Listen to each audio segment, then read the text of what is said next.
이제 2월 달에는 제가 광야 벗어나기, 우리 지난 1월 달에는 우리가 어떻게 우리가 일어나 빛을 발하기 위해서 내가 무엇을 해야 되느냐는 계획을 여러분에게 말씀으로 나눴다면, 2월 달에는 이제 광야를 벗어나는 그런 주제를 가지고 여러분과 함께 말씀을 나누고 기도하려고 합니다. 광야가 무엇인가? 우리 인생에서, 여러분의 삶에서 광야가 무엇인가 하는 것을 한번 이번 2월 달에 생각해 보시기를 바랍니다. 왜냐하면 우리가 가나안을 들어가는 이스라엘 백성의 그 여호수아서 시작을 우리가 일어나 빛을 발하는 것과 연결해서 이렇게 하나님 말씀은 우리에게 어떤 비유도 되고 또 실제로 주시는 말씀도 되는데, 저는 이제 가나안으로 들어가기 전에 우리가 이번 주일날 말씀을 지난 주일날 나눴던 것처럼 이스라엘 백성들에게 가나안이 무엇이었는가? 저와 여러분에게 우리가 수십 년씩 예수 믿고 신앙생활을 해왔지만 대체 예수 믿는 게 무엇인가 하는 그 질문을, 이스라엘 백성들의 가나안이 무엇이었는가, 애굽에서 나올 때 또 광야에서 이스라엘의 새로운 백성들에게, 왜냐하면 제가 그런 말씀 드렸죠. 인생은 세 가지의 이 일들로 인생에 하는 일들을 설명할 수 있다. 처음에는 해야 되는 일, 억지로라도 해야 되는 일이 있어요. 우리가 인생의 소위 기반을 쌓기 전까지는 해야 될 일이 많죠. 주로 해야 될 일이죠. 아무리 즐겁게 직장 생활해도 사실은 한 번쯤 안 가고 싶은데 또 가야 되잖아요. 자녀를 기르는 것도, 제가 요즘에 이제 이 다중지능과 놀이에 관해서 이제 오늘까지 해서 이제 책은 내용은 다 썼습니다. 여러분이 기도해 주신 거라고 제가 알기 때문에 감사드리고, 이제 아마 이제 다음 주부터는 이걸 좀 쭉 다듬어야 될 것 같아요. 쭉 이렇게 내용은 쭉 써놨으니까 좀 다듬어서 이제 출판사에 보내기 전까지 하는데, 제가 그 책을 쓰면서 정말 제가 그냥 솔직하게 제가 거기에 쓴 내용들이 많아요. 제가 아들 교육은 실패했구나. 아들이 실패했다는 게 아니고 부모로서 제가, 예전에 누가 그런 책을 쓴 것처럼 지금 알고 있는 것을 그때도 알고 있었더라면, 뭐 이런 책도 있는데 딱 제 심정이 그랬어요. 저하고 아내하고 이 책을 이제 같이 쓰면서 제가 또 물어보기도 하고, 특별히 아이들에 관한 거는 제가 많이 묻고 이렇게 이번에 썼습니다만은, 그런 자녀를 기르는 것도 사실 어떤 면에서는 사랑으로 낳은 자식이고 사랑으로 키우지만, 모르겠습니다. 여러분도 그러십니까? 이 억지로라도 해야 될 때가 있어요. 사업을 하는 것도 그렇고 우리가 인생에서 맺는 관계도 그래요. 인생에는 억지로라도 해야 될 일들이 있는 거예요. 그 다음에는 내가 잘할 수 있는 일이 있어요. 잘하는 일이 있고, 그 다음에는 내가 하고 싶은 일이 있어요. 내가 원하는 일. 제가 그 세 가지를 말씀드리면서 이스라엘 백성들에게 가나안은 무엇이었을까? 억지로라도 해야 되는 일이겠는가? 왜? 하나님께서 노예 생활을 해방시켜 주셨고 또 가나안에 들어가라고 명령을 하셨으니까.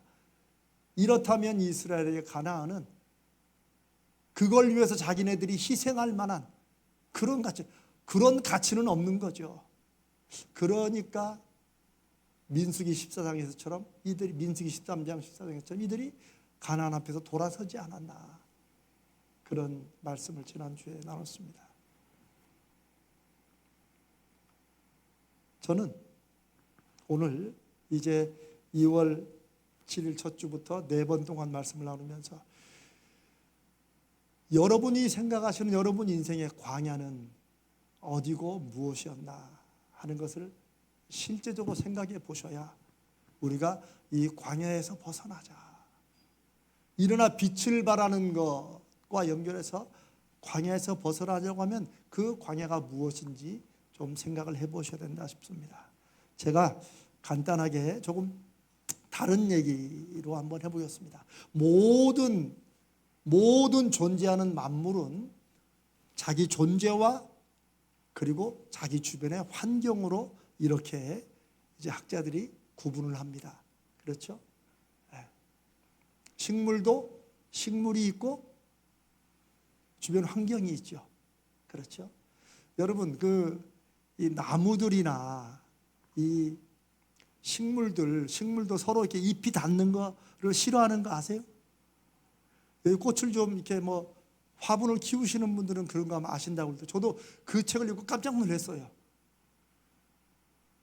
그러고 보면 숲이 아무리 빽빽해도 가만히 보면 이 나무들이 서로 이렇게 막 나뭇잎을 대고 이렇게 있지는 않다고 그래요. 다 이렇게 떨어져 있고, 그래서 너무 빽빽하면 또 안 좋다고도 하죠. 하여튼 뭐 존재가 있고 환경이 있어요. 이렇게 간단하게 구분할 수 있죠. 모든 생명체의 공통된 현상입니다. 왜냐하면 존재하면 나 외에 다른 모든 것은 환경으로 이렇게 볼 수 있는 거죠. 그런데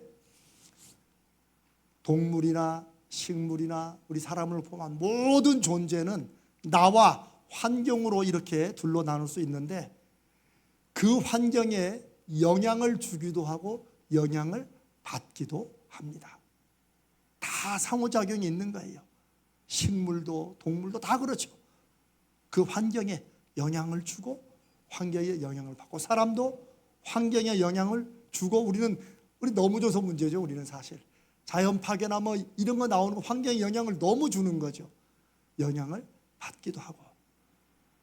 여기까지는 공통인데, 오직 사람만이 자신이 처해 있고 자신을 둘러싸는 환경을 이해할 수 있다는 거예요. 동물이나 식물도 영향을 환경에 미치는데 그건 이해라는 게 아니에요. 그들은 어떻게 해요? 본능적인 거예요. 생명 유지를 위해서 본능적으로 하는 거예요. 그래서 지금 겨울에 나뭇잎들이 다 떨어지는 것은 추워서 떨어지는 게 아니고, 또 식물학자들은 그렇죠. 스스로 물이 가는 것을 끊고 줄이고 나뭇잎이 메마르게 하고, 그리고 어차피 겨울에는 이제 왕성한 활동이 없으니까 스스로 이 외부로 나가는 것들, 에너지를 좀 절약한다고. 참 기막힌 그런 말 같아요. 식물이나 동물이나 다 이렇게 영향을 주고받기도 하는데 그들은 본능적이라는 거죠. 하나님이 주신 그 한도 내에서. 그러나 오직 누구만이, 사람만이, 인간 존재만이 자기가 처해 있는 환경, 자기를 둘러싸고 있는 이 환경을 이해한다는 거예요. 깨닫는다는 거예요. 내가 지금 어디에 있는가, 또 그걸 깨달으니까 뭐예요? 내가 이거 어떻게 해야 되는가, 이런 걸 평가할 수 있다는 거예요. 더 중요한 건 이해하고 평가만 하고 끝나면 뭐예요? 이거 안 좋은 환경이구나. 이렇게 살아가면 동식물이나 사람이나 어떻게 보면 비슷한 결과가 나오겠죠. 제일 중요한 세 번째, 인간과 환경의 관계에서 제일 중요한 세 번째는 뭐예요? 인간만이 그 환경을 바꿀 수 있다는 거예요. 바꾸려고 의도적이고 의식적인 힘을 쓰고 노력을 한다는 거예요. 그 환경에서 최소한 벗어나는 일을 한다는 거죠.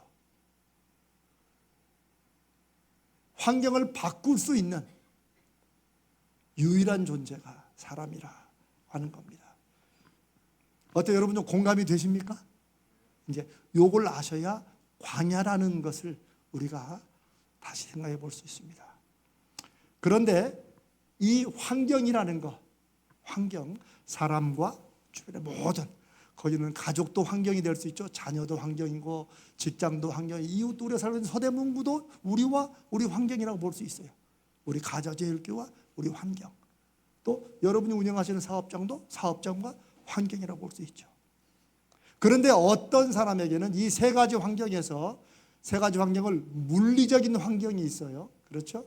그리고 관계의 환경이 있어요. 사람에게는 관계 크게 나누는 거죠. 그러니까 뭐 경제적 상황이든지 거기에 뭐 지정학적 위치라든지 우리는 서대문구 어디에 있고 뭐 이런 것은 다 물리적 환경으로 보는 거예요. 두 번째는 관계의 환경이에요.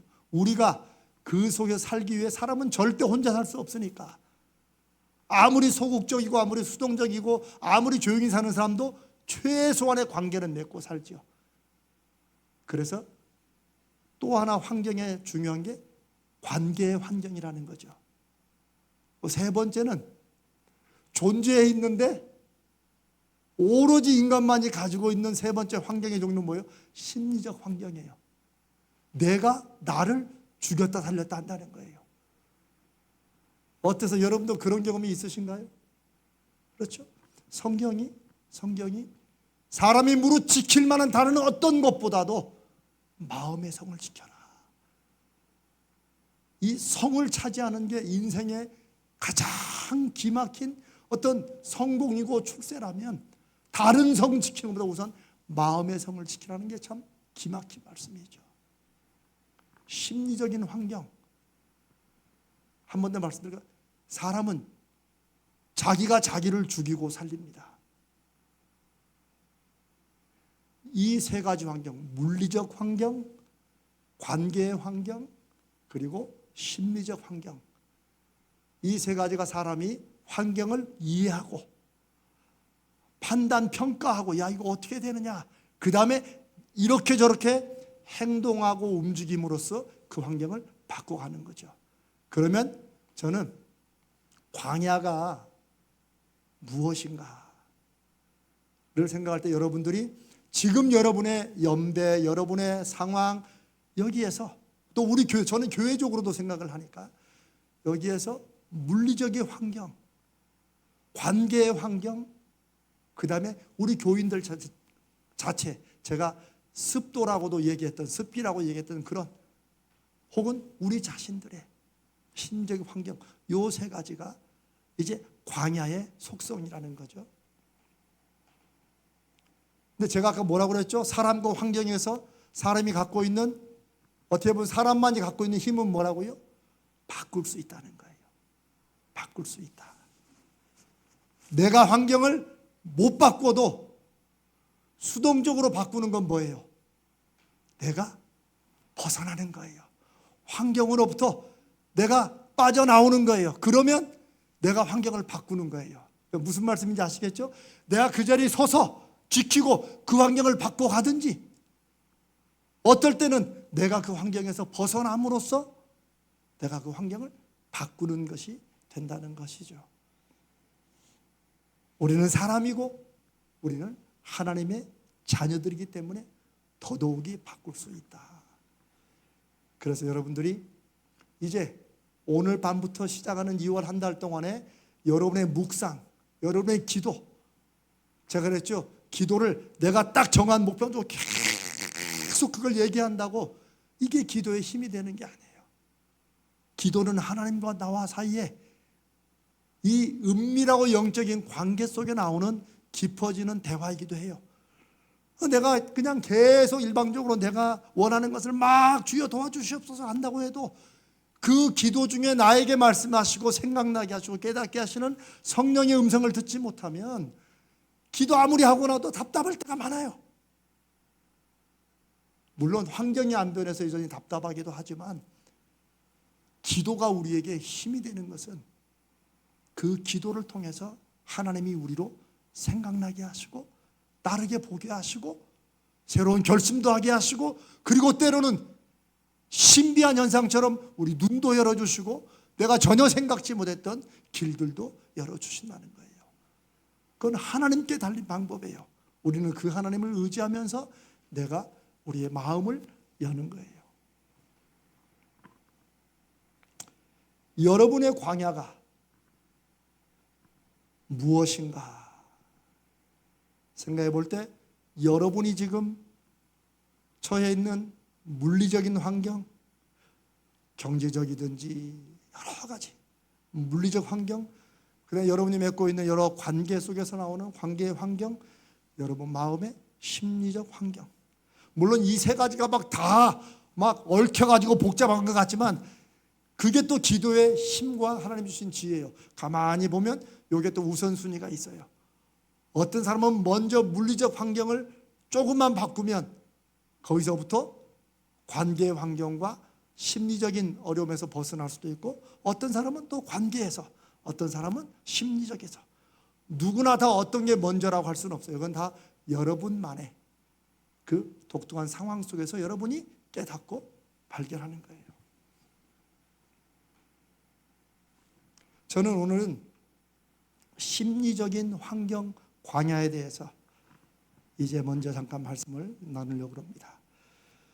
제가 여러분과 함께 읽으려는 말씀은 출애굽기 13장인데 출애굽기 13장 17절에 13장 17절로 22절에 이제 하나님께서 이들을 애굽에서 막 탈출시켜 가지고 홍해도 건너기 전인데, 홍해도 건너기 전에 이들을 하나님이 인도하시는 그 길에 대한 설명이 나오는데, 한번 성경 있으신 분은 한번 읽고 아니면 제가 같이 읽겠습니다. 출애굽기 13장 17절입니다. 우리 같이 한번 읽을까요? 시작. 바로가 백성을 보낸 후에 블레셋 사람의 땅의 길은 가까울지라도 하나님이 그들을 그 길로 인도하지 아니하셨으니 이는 하나님이 말씀하시기를 이 백성이 전쟁을 하게 되면 마음을 돌이켜 애굽으로 돌아갈까 하셨습니다. 제가 여러분에게 여러 번 얘기했던 이스라엘 백성들에게 가나안은 무엇이었는가 라고 말했을 때 이 이스라엘 백성이 죄송합니다, 뻑하면 하는 말이 뭐예요? 조금만 불편하면 하는 말이 뭐예요? 애굽으로 돌아가자요. 애굽으로 돌아가자. 그런데 오늘 이 출애굽기 13장에 보면 이게 이제 막 애굽을 나와서 이제 움직이기 전인데 하나님이 그런 이스라엘 사람들의 마음을, 이스라엘 백성의 마음을 아셨어요? 몰랐어요? 아셨어요. 어떤 마음을 알았어요? 애굽으로 돌아가자 하는 이런 불평이, 이게 마치 무슨 자신들의 환경에서 이거 벗어나자고, 그렇죠? 노예에서 벗어나자고, 이젠 사람답게 살아보자고, 하나님이 약속하신 그 젖과 꿀이 흐르는 땅으로 가자고 나왔지만 하나님이 이미 아셨어요. 참 저는 이런 말씀들이 하나님이 우리를 아신다 하는 말씀들에 아주 좋은 예인 것 같아요. 하나님은 이미 아셨어요. 요 앞장에 보면 10가지 재앙들을 통해서 마지막 10장 처음에는 그냥 아주 어마어마한 무시무시한 10가지 재앙들을 통해서 이들을 건져내셔서 이들이 이제 세상의 기적을 10가지나 봤으면, 그렇잖아요. 하나님의 이적과 기사를 10가지나 봤으면 그냥 다 하나님을 믿을 것 같지만 아닙니다. 그래서 제가 그랬죠. 하나님께서 막 하늘을 가르시고 이 땅에 내리시는 기적들이 있어도 사람들이 그걸 보고 하나님을 믿는다? 아니라는 거예요. 그 예수님도 그래서 말씀하셨잖아요. 예수님도 그 나사로, 거지 나사로 얘기를 하시면서 부자로 있던 사람들이 딱 죽고 보니까 우리로 말하면 자기는 지옥에 와 있는 거야. 가장 무시했고 아무것도 아닌 나사로는 아브라함의 품에 천국에 가 있고, 그 사정하자. 저는 이미 왔지만 그래도 내 동생들은 이곳에 오지 않도록 좀 사람을 좀 보내주셔라. 안 되면 저 나사로라도 보내면, 그러면 여러분 이게 얼마나 깜짝 놀랄 기적입니까? 그렇죠? 이미 나사로가 죽었는데 죽은 나사로가 가가지고 내가 당신 형 만나고 왔다 이러면 간증하면 다 예수 믿을 것 같죠? 다 하나님 믿을 것 같죠? 그러나 뭐라고 그러세요? 주님께서 아브라함의 입을 통해서 죽은 자가 가서 말한다 할지라도 듣는다 안 듣는다, 이게 또 사람의 마음이에요.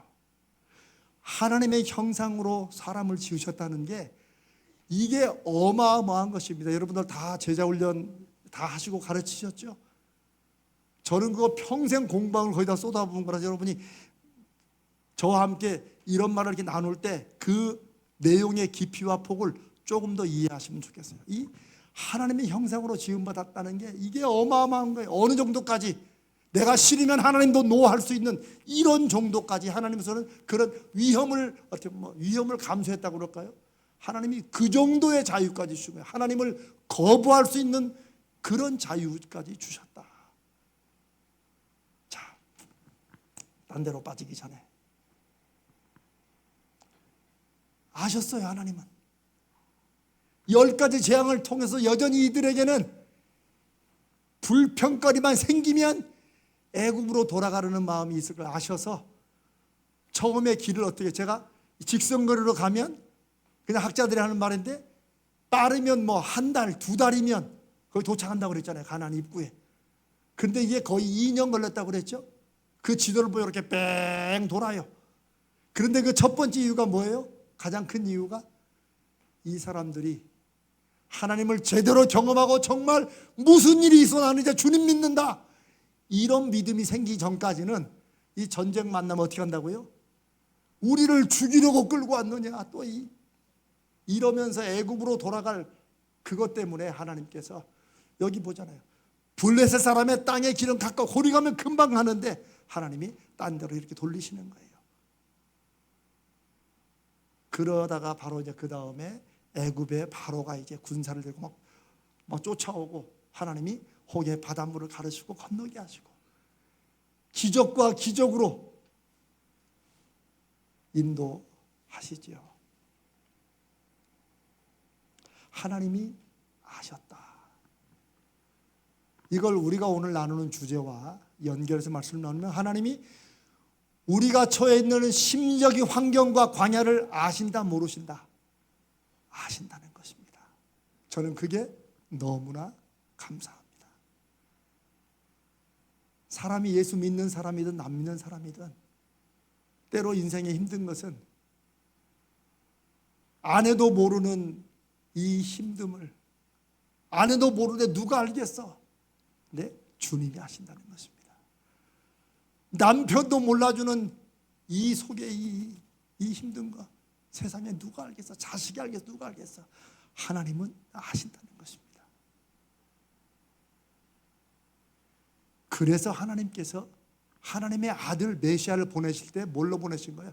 사람으로 보내신 거예요. 왜?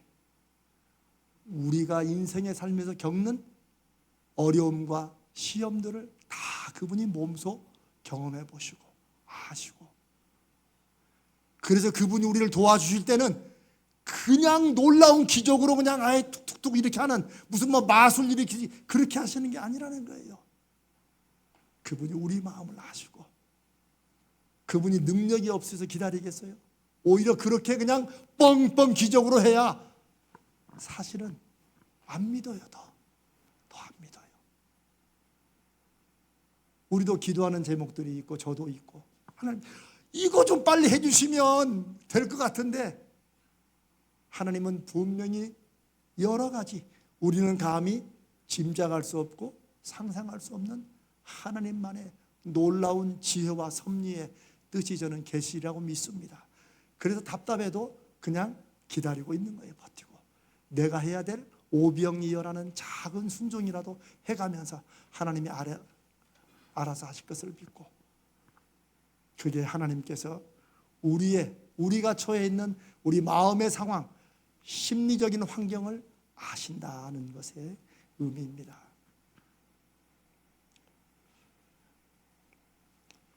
그런데 이 광야를 이제 벗어나야 되는데, 여러분 광야는 거기 오래 살 곳이 아니죠.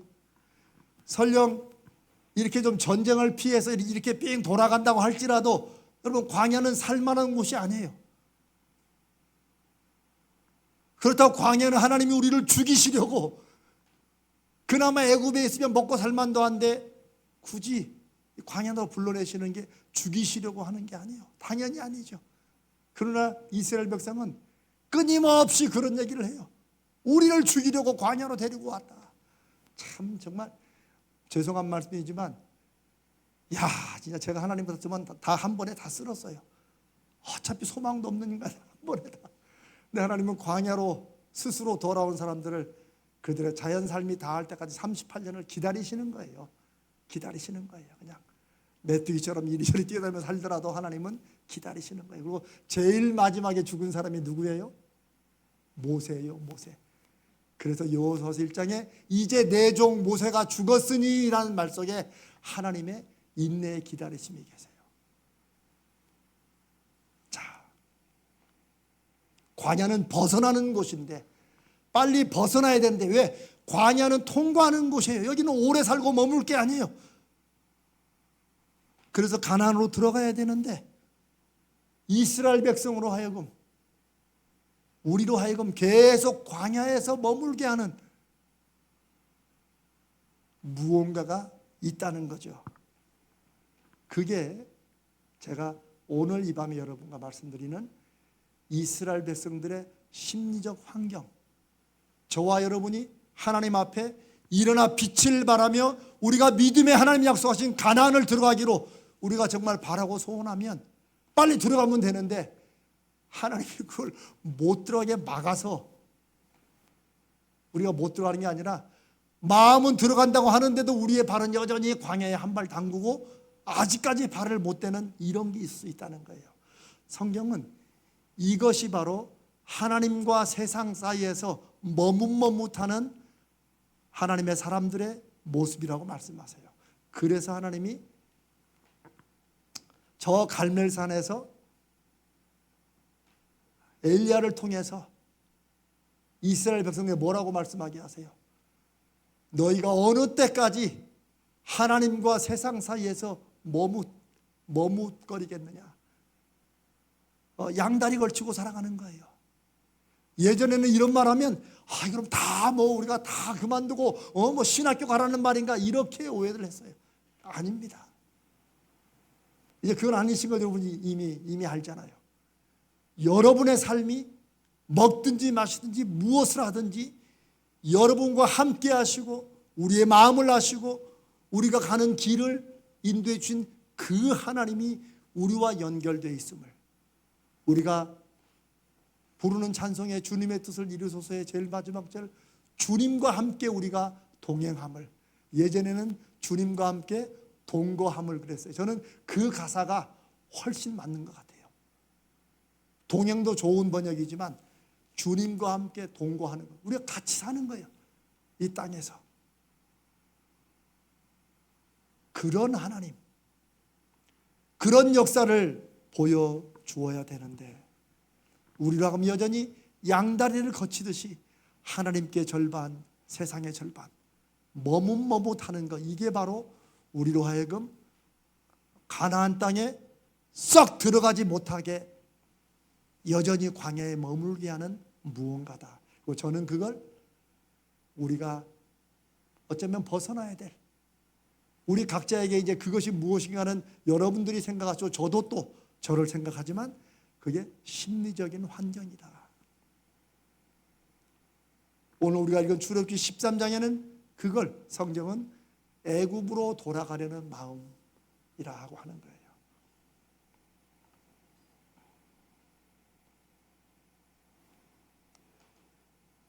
출애굽기나 민수기를 보면 이들은 하나님의 세심한 인도하심을 경험하면서도 이 출애굽기 13장 17절로 22절에 보면 아주 중요한 어떤 사건 같은 얘기가 세 가지가 나와요. 하나는 애굽으로 돌아가는 마음에 하나님이 길을 돌리시는 그게 나오고, 또 하나는 요셉의 유골에 관한 얘기가 나와요.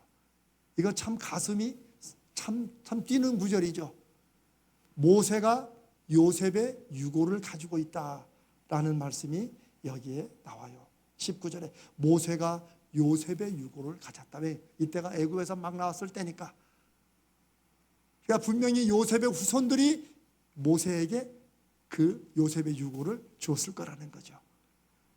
여러분 왜 준지는 아시죠? 요셉이 벌써 400 몇십 년 전에 430년에 그 일을 믿음으로 믿고 너희들이 언젠가는 이 애굽을 떠날 것인데 그럴 때 나도 내 유골이라도 여기서 들고 나가라. 요셉이 이 말할 때 가장 이 애굽에서 이스라엘 때 가장 잘 살았을 때 아닙니까? 그렇죠. 요셉이 가장 강력한 권력을 가지고 살았을 때니까 가장 인생의 우리로 말하면 클라이막스에 올라갈 때였는데, 그때 요셉은 이미 이곳에 소망을 둘 게 아니고, 이곳이 내가 영원히 살 것이 아니고 하나님의 약속의 그 땅으로 돌아간다.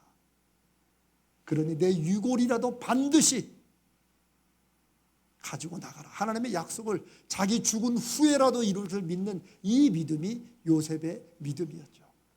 그래서 히브리서 11장에는 믿음으로 요셉은 해놓고 다른 그 어떤 것보다 뭘 얘기해요? 자기의 유골을 가지고 떠날 것을 부탁했다. 그게 요셉의 믿음의 핵심이라는 거죠. 그 얘기가 나오고요. 또 하나는 구름기둥, 불기둥 얘기가 여기서 나와요. 마지막 22절에 낮에는 구름기둥, 밤에는 불기둥이 백성 앞에서 떠나지 아니하니라. 지금 이스라엘은 아직 출발도 안 했어요. 근데 하나님은 이미 이 세 가지 사건들을 말씀하시면서 앞으로 광야에서 일어날 일, 앞으로 광야에서 어떻게 갈 것인가를 우리에게 미리 말씀하시듯 보여주십니다. 그런데 이들은 그 후로 바로 13장 때문에 출애굽기 14장부터 이제 뭐 홍해가 막 뒤에서 애굽군대 쫓아오고 막 출애굽기에서 14장, 17장, 민수기 계속해서 물도 없지, 또 때로는 또 고기 먹고 싶다고 하지. 하나님께서 만나를 내려주시는데 이런데 뭐라고 그래? 만나를 먹다 이제 그 지겨운 거. 야, 참 이 만나라는 이름은 이게 뭐야? 그게 만나예요. 만나의 뜻이 바로 그거예요. 우리는 뭐 하늘의 양식 그러지만 만나는 세상에 먹을 게 없는 광야에 아침에 가보니까 심지도 않았는데 뭐가 난 거예요?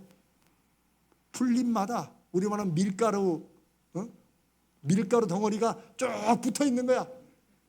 예, 조금 더 먹어봤겠지. 이거 먹을 수 있는 거네. 이게 뭐지? 그게 만나의 이름이 만나 이거예요. 이게 그렇게 놀랍고 기쁘고 반갑게 취했던 만나를 이제 좀 먹더니 뭐라고 그래? 이제는 막 죽겠다는 거지. 이 지긋지긋한 것을 또 이게 사람이에요. 이게 여러분 어떨지 모르지만 저는 영락 없습니다. 그래 하나님께서 또 고기를 또 고기 먹어서 하나님께서 메추라기 떼를 보내가지고 또 메추라기 떼 먹다가 또 뭐라 이제 막 지겹다고. 왜 고기가 메추라기만 있냐고.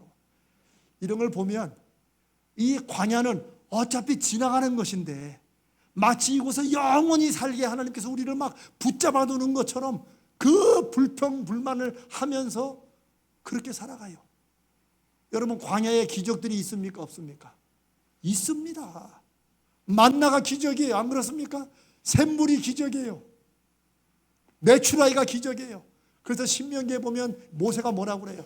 너희가 지난 40년을 하나님의 기적이 없이 버림받은 것처럼 생각하지만 하나님께서 너희들의 의복이 너덜너덜해져 가지고 쉽게 말하면 빨가벗고 지내게 하시지 않았고, 너희들의 발이 맨발로 다니라고 부르트게 하지 않도록 신발시키셨고,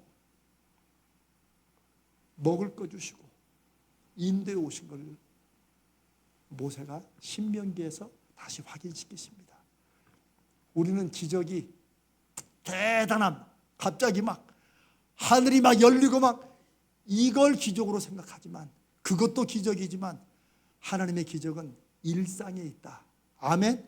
이미 하나님의 백성은 우리가 광야를 살아가는 지나가는 그 동안에 하나님의 기적이 없이는 우리는 이 광야도 제대로 지나갈 수 없다는 것을 우리가 아멘으로 확신할 줄로 믿습니다. 그겁니다, 여러분. 우리가 일어나 빛을 발하는 게 막 여기가 너무 지겨우니까 빨리 발하자가 아니라 일상에 하나님이 주시는 기적을 확인하는 그 믿음의 마음에서 하나님, 이 일상의 기적들도 여기서 영원히 살라는 게 아니고 빨리 광야를 지나가 하나님이 약속하신 그 가나안으로 들어가게 하시기 위해서 우리에게 힘을 주시는 걸로 믿습니다. 그런 믿음이, 그런 마음이 저와 여러분에게 있어야 될 줄로 믿습니다. 그런데 이스라엘 백성은 그냥 틈만 나면, 뻑하면, 조금만 불편. 여러분, 광야가 무슨 5성급 호텔입니까? 찬물 더운 물 착착착 나와야 되고, 어차피 광야예요. 우리가 예수 믿고 살아가는 인생에서 어려움, 저도 이런 말 하는 게 쉽게 하는 게 아닙니다. 여러분, 어려움 있을 수밖에 없습니다. 왜요? 이게 광야기 때문에 그래요. 그런데 우리는 이 광야에서 안 믿는 사람들, 하나님 모르는 사람들이 여기다 천국을 건설하려고 막 하니까 우리도 그게 이제 부러우니까 자꾸 그렇게 따라가지. 그러나 아브라함 같은 사람도 그 많은 것을 가지고도 그는 성을 지었다, 짓지 않았다. 짓지 않았다는 거예요. 그게 히브리서 11장에 믿음으로 아브라함은 할 때 몇 가지 나오지 한 가지예요. 아브라함은 성을 짓지 않고 일평생 어디에 살았어요? 장막에서, 텐트에 살았다는 거예요. 그 시대가 다 그렇게 살았던 게 아니에요. 조금만 형편이 나아지면 다 벽돌로 집 짓고 성까지 짓고 살고, 이 아브라함은 성을 지킬 만한 충분한 게 있었어요. 그러나 성을 짓지 않았다. 왜요? 이는 더 큰 성이, 더 멋진 하나님이 주신 성이 기다리고 있음을 알기 때문에 굳이 여기서 성을 짓느라고 인생을 어떻게 보면 낭비하며 힘을 쏟으며 살지 않았다. 제가 오늘 여러분과 함께 나누는 이 모든 말씀이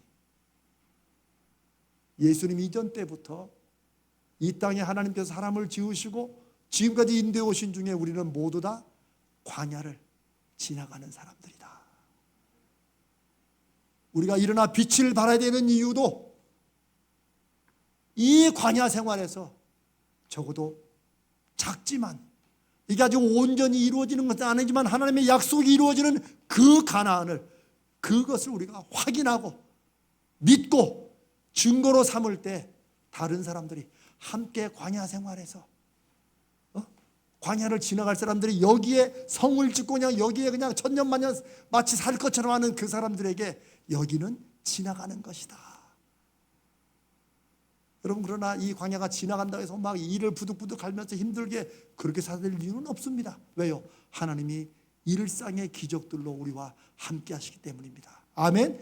그게 낮에는 구름기둥, 밤에는 불기둥이라는 의미예요.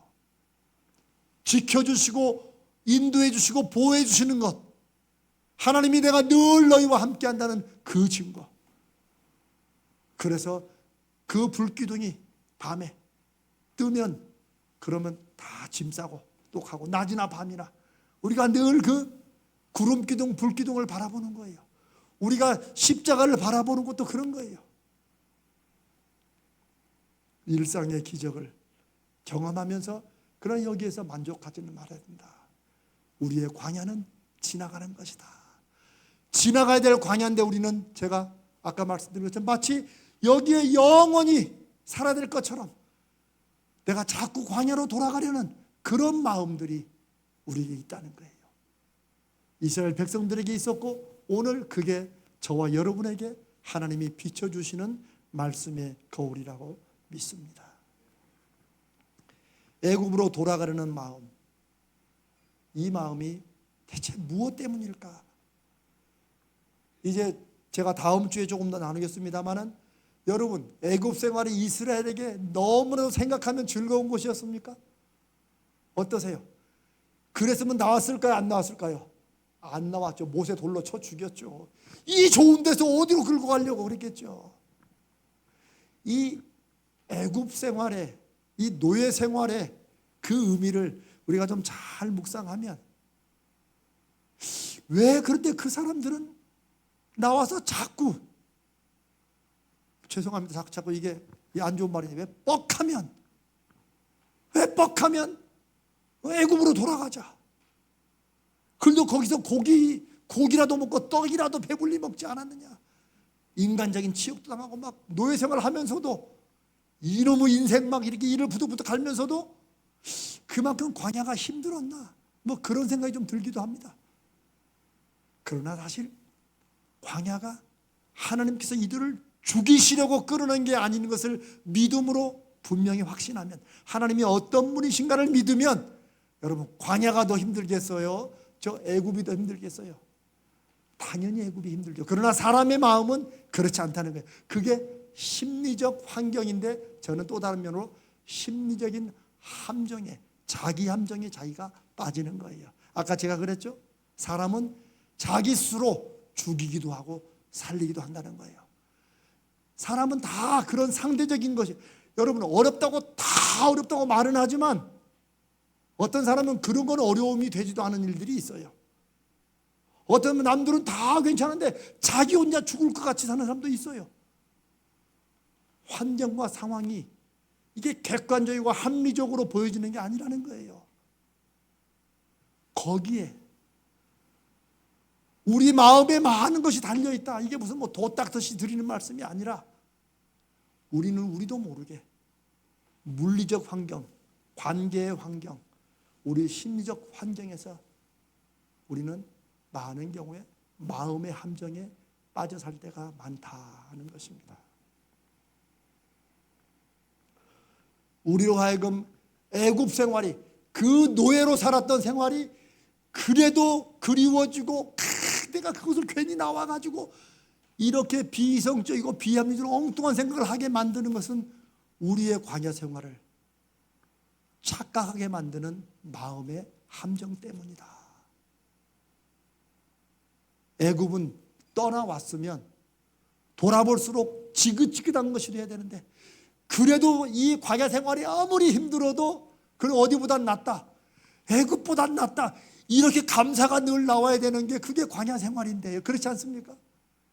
그래야 되는데 사람의 마음은 뭐 속된 말로 뭐 어디 갈 때 마음하고 어디 나올 때 마음이 다른 것처럼 이게 하나님 앞에서 그렇게 작용을 하는 것 같아요. 사랑하는 여러분, 우리 인생의 모든 게 마찬가지입니다. 여러분도 개인적으로 마찬가지, 다 마찬가지예요. 정말 하나님 앞에 우리가 믿음으로 살고 우리가 말씀 가운데 기도한다는 것은 또 다른 면에서 내가 정말 이 상황과 이 일을 내가 객관적으로 합리적으로 남들도 다 보고 그래 그러네 이렇게 내가 볼 수 있느냐, 이거 굉장히 중요한 것 같아요. 요즘 이 시대는 사람들이 상식을 잃어버린 시대라고 하잖아요. 바로 그런 거예요. 상식을 잃어버리고 객관성과 합리성을 잃어버리니까 다 애굽이 좋았던 거예요. 애굽이 그 채찍 맞고 막 짐승처럼 그렇게 취급받던 건 싹 잊어버리고, 그래도 고기 까마, 그래도 고기 몇 점이라도 좀 먹고 떡이라도 먹었던 그때가 좋았다고 착각하게 만드는 거죠. 이게 우리가 빠지는 심리적인 함정이고, 이게 우리가 가나안에 들어가기 위해서 벗어나야 될 심리적 광야다라는 말씀을 여러분과 함께 나눕니다. 이제 이 심리적 광야, 왜 이들은 자꾸 애굽으로 돌아가려고 했는지를 다음 주 조금 더 우리가 나누고, 이 심리적인 광야에서 벗어나는 그런 길들을 여러분과 함께 말씀으로 나누겠습니다. 여러분, 제가 이런 질문을 드리는 것도 좀 그렇지만, 여러분 제가 지금 여러분과 나누는 말씀이 좀 공감이 되십니까? 이제 이렇게 해야 2월 달을 갑니다. 그래서 내가 정말 광야에서 벗어나야 된다. 오늘은 심리적인 광야에 대해서 말했지만, 이제 다음 주 또 그 다음 주에는 관계, 이걸 얘기할 거예요. 관계에서 부모 자녀 간에도, 남편 아내, 목사와 성도, 모든 면에서, 직장에서 이 관계가 또 우리로 하여금 이 광야 생활을 이 힘들고 벅차게 만들어요. 오늘 하나님의 구름기둥 불기둥이 역사하는 일상의 기적을 우리로 보지 못하고, 오히려 애굽의 그 잠깐 기억 속에 남아있는, 그것도 왜곡된 잘못된 기억, 이것으로 애굽으로 돌아가자고 하는 그 심리적 함정을 여러분과 함께 말씀을 나눴습니다. 저는 이제 우리가 함께 기도하고 마칠 건데, 여러분들이 하나님께서 이 말씀이 여러분 안에 좀 생각나게 하셔서, 나는 내 인생의 광야에서 나는 어떤 심적인 함정의 광야에 내가 자꾸 걸려 넘어지는지, 그거를 한번 여러분이 진지하게 돌아보시면 분명히 성령께서 여러분 삶에서 이제는 그 광야에서 벗어나 하나님이 약속하신 가나안 땅을 믿음으로 들어가게 하시는 그런 길과 그런 힘과 은혜를 주실 것이라 믿습니다.